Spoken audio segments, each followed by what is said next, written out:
Comment on se retrouve, bienvenue dans la chaîne, sur la chaîne plutôt, Ali MNS. Aujourd'hui, on se retrouve pour mes 3 options au poste de centre pour le Canadien de Montréal. Comme tout le monde est au courant, le Canadien a besoin d'un joueur de centre pour l'année prochaine. Et dans cette vidéo, je vais vous montrer les 3 options qui pour moi font le plus de sens. On commence par Tage Thompson qui pour moi devrait être la priorité pour le Canadien en tant que deuxième centre. On s'entend, Tage Thompson n'est pas un deuxième centre. Tage Thompson est un premier centre dans la Ligue nationale. Maintenant, si on peut se permettre d'avoir Tage Thompson comme deuxième centre, directement, l'équipe du Canadien passerait en tant que contender.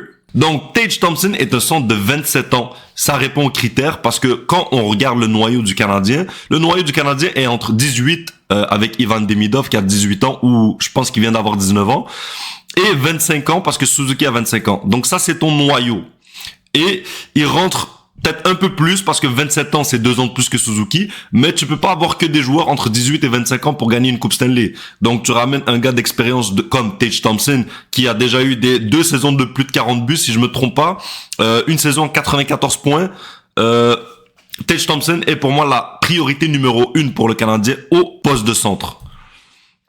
Aussi, Tage Thompson répond aux critères de taille, parce que le Canadien a un vrai problème de taille. Caulfield, 5 pieds 7, Suzuki, 5 pieds 11, c'est pas le plus petit, mais c'est pas le plus gros. Et Demidov aussi, Demidov, c'est pas le plus petit, mais à 6 pieds 1, il fait à peu près 180 livres, donc c'est pas le plus gros. Mais Tage Thompson répondrait parfaitement aux critères du Canadien en ce qui est attrait au physique. Donc 6 pieds 6 pour 220 livres, c'est parfait. Et le contrat, il est juste parfait. 7,1 millions pour un joueur de 94 points, c'est vraiment rien et c'est une des plus grosses aubaines dans la Ligue nationale. En plus, il lui reste 4 ans.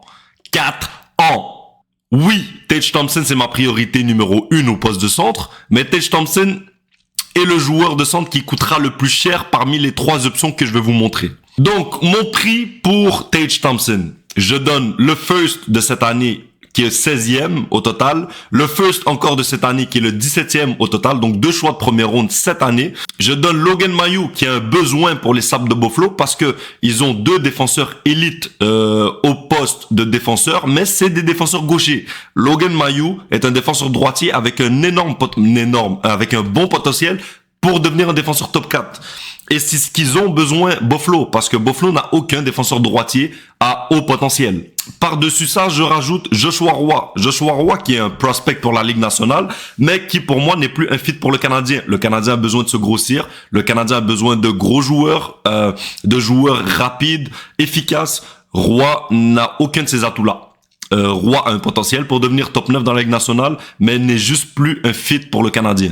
Si la valeur n'est toujours pas suffisante, je rajoute un choix de 2e tour. Maintenant, si c'est pas encore suffisant, je peux rajouter encore un espoir de catégorie B. Par exemple, un Oliver Kapanen, un Shane Farrell. Bref, Tage Thompson est vraiment ma priorité et j'espère que le Canadien va tout faire pour amener Tage Thompson à Montréal parce qu'il serait juste un fit incroyable. The next one, Matthew Barzal. Matthew Barzal. On le prononce bien, centre de 28 ans, donc 1 an plus vieux que Tage Thompson. 28 ans, ça reste encore dans l'âge du noyau du Canadien, donc il n'y a pas de problème. 28 ans, c'est encore jeune. Il a encore 5-6 ans devant lui. Ça va. Mesure 6 pieds 1, c'est pas le plus gros, mais c'est pas petit. 6 pieds 1, c'est pas petit. Et en plus de ça, 190 livres. 190 livres, c'est très pesant quand même. Et par-dessus tout ça, Matthew Barzal est pour moi l'un des meilleurs patineurs de la Ligue nationale. Il est tout simplement incroyablement rapide. Quand on regarde son contrat pour moi est moins bon que celui de Tage Thompson. Contrat à 5 ans, 9,1 millions par année. 5 ans, c'est très bon parce que son contrat va finir à 33-34 ans. 9,1 millions par année, je trouve ça quand même beaucoup pour un Matthew Barzal, quoique c'est un joueur de 1 point par match normalement. Aujourd'hui, quand tu regardes dans la Ligue nationale, 9,1 millions, c'est à peu près ça pour un joueur de 1 point par match. Espérons qu'il se blesse pas l'année prochaine. Mais aussi, le problème avec Matthew Barzal, c'est que Mathieu Darche vient d'être embauché comme directeur général des Islanders. Et à ce que j'ai vu, ils ne partent pas en reconstruction. Donc, j'ai de la misère à croire que Matthew Barzal va être disponible. Maintenant, c'est ma 2e option et j'espère que ça sera possible si Tage Thompson ne fonctionne pas. Un prix pour Matthew Barzal. Déjà, Matthew Barzal a une moins grande valeur que Tage. Donc, un first, le 17e cette année, je suis prêt à donner ça. Je rajoute Logan Mailloux, qui, je le rappelle, a un potentiel. Même si les gens pensent que Logan Mailloux, ça sera jamais... Logan Mailloux a du potentiel. Je rajoute par-dessus ça l'année à 50% de son salaire. Pourquoi? Parce que Matthew Barzal fait 9,1 millions par année. Tu peux pas juste absorber un contrat sans rien donner en retour.